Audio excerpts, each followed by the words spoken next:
Celeste is a very special game. It's a couple years old now, but having only played it recently, it's fairly fresh in my mind, and considering the period of self-isolation, I decided to share my thoughts on it. I suppose it's partially because people will maybe be more inclined to listen now, but also I really do just recommend the game. I really do, and I'm going to tell you why. Celeste is a very straightforward and honest game, but also a very difficult one. When you turn on the game, it tells you that it's a game about climbing a mountain. This is true. You're given the reins on your nameable character right away, and you're given an opportunity to familiarize yourself with the controls, which are really simple. You can move, jump, and dash, and you can dash in all 8 directions. When you dash, your hair changes color, which signifies to the player that you have to wait until you touch the ground before you can dash again. You can also use the right shoulder button to climb, and you can also wall jump. Climbing is limited, so you can't rely on hanging around for too long to get through the stages. You need to either rely on your reaction time or on trial and error to get through the platforming challenges. And that's pretty much it, except that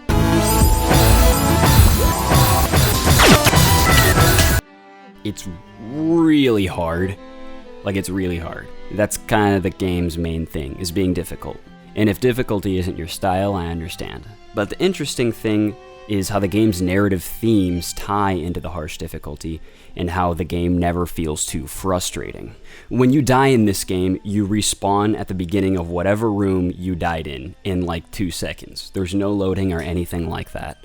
And a large portion of the rooms in the game are compartmentalized to fit entirely onto one screen. In a lot of the other rooms, you can use these binocular thingies that give you a sneak peek on what you'll be doing once the screen starts scrolling. That means that in those rooms, you can die a few times and then stop and come up with a game plan. I like this a lot. You spend a lot of time dying, but because of the fast respawn time and the really specific good air control of the character you have, it never feels unfair. Seriously though, the level design is super solid. I'd say that some of the best level designs in the game are the ones that have a really good flow to them. Between wall jumping and bouncing off springs and boosting through the air, you really feel cool in this game when you get through a room without making any mistakes. It's kind of a similar feeling to playing through some of the older Sonic games and getting through a level without ever stopping. It's like you're a master at going with the flow, and I'm personally a sucker for that feeling in games in general. It feels super cool to get through a room in one try. I oftentimes found myself pressing the record button on my Nintendo Switch just to show my friends, like, dude, my reaction time was just this good. I'm awesome, even though it only happened occasionally.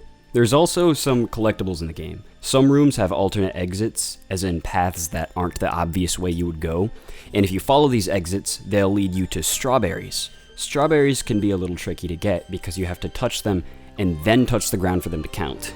To ensure you reach the strawberry and survive, that's the point, is to locate them and safely overcome a challenge. A loading screen in this game actually indicates that the strawberries don't do anything major, so you don't have to feel worried about getting them if you don't want to. They won't cause you to miss out on anything. This contributes to the whole, honest feeling of the game. The game also has hidden cassette tapes in it.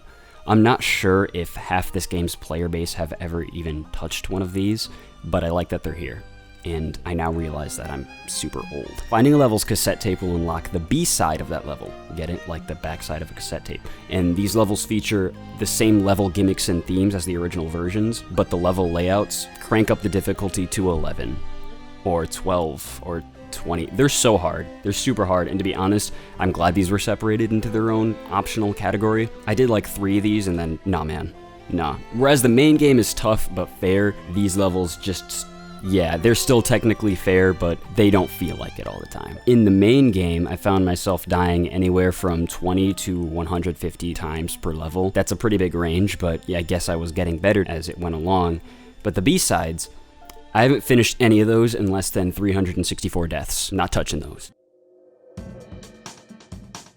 But now let me talk about the story and why I think this game is cool. Obviously, there are spoilers ahead.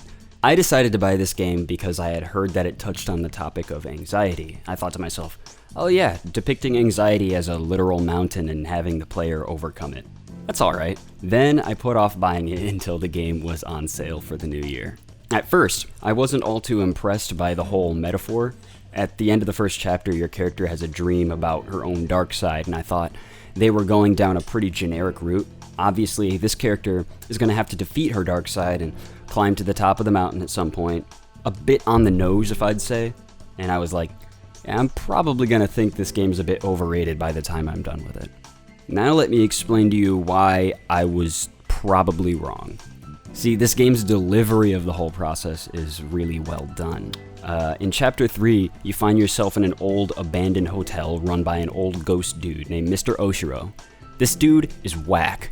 Obviously, nobody comes here, and this guy's obsessed with keeping you here because he's afraid to miss his only chance with a customer, and the player character can tell that he's desperate. So the player character, who I'm going to call Madeline from now on because that's the game's default name, Madeline decides to entertain him and help him out in doing some things around the hotel. She makes it really clear though that she doesn't want to stay, but Mr. Oshiro isn't having that. Seriously, you do a lot for this guy in this chapter, and it isn't until your dark side comes out that you do what you need to do and keep moving and keep climbing up the mountain. Your dark side brings some realism to the scenario and allows you to move on, even if it's a bit harsh.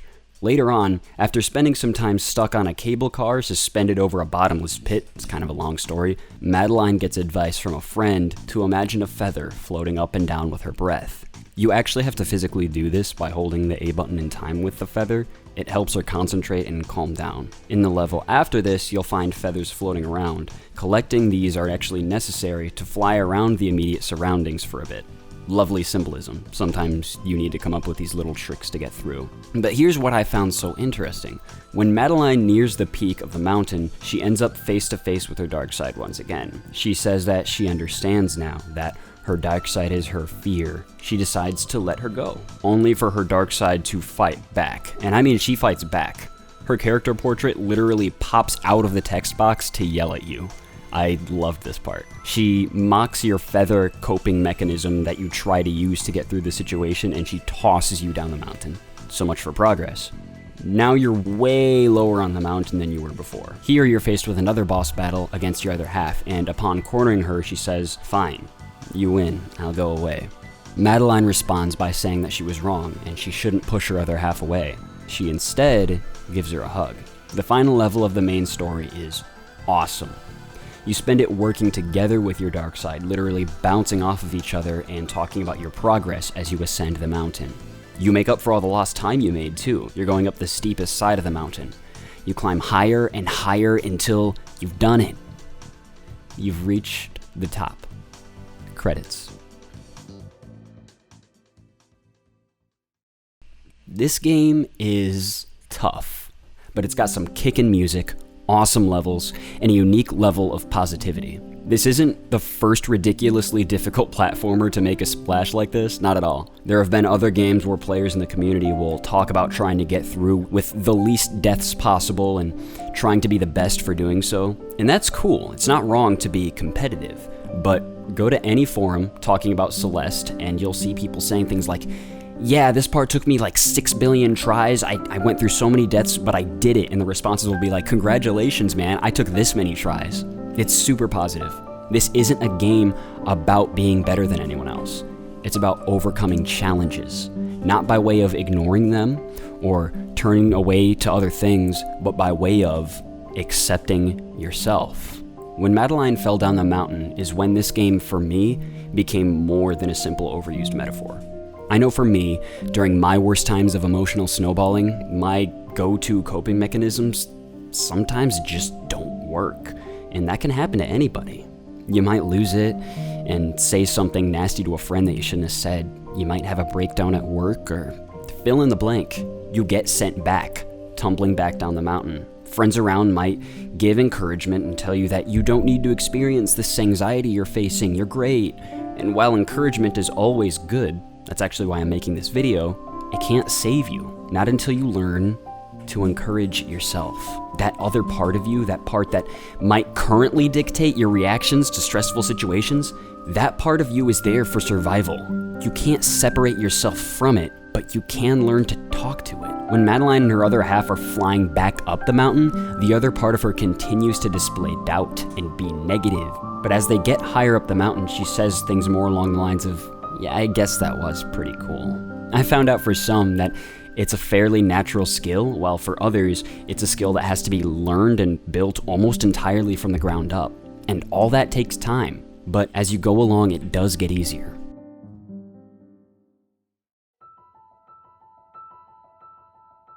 We're currently living in a time which the Earth seems to be on fire. A lot of us are forced to spend more time with ourselves than we'd like to be during this period of social distancing. Do me a favor, don't avoid yourself. Spend as much time as you can utilizing technology to communicate with others, for sure. But don't be afraid of the moments where it's just you. Don't blame yourself where you don't need to. And if you are to blame, okay, well, let's keep climbing then. I would recommend this game, obviously. It is intentionally designed to involve a lot of trial and error, and you aren't really punished for dying, so the skill floor is surprisingly low, despite it being really difficult. Except the B-side levels, and the DLC. Don't do those. You don't have to do those. And, yeah, thanks for listening. If you'd like to see more stuff like this, let me know. Have an awesome social distancing period, everyone. And for anyone that needs to hear it, keep moving.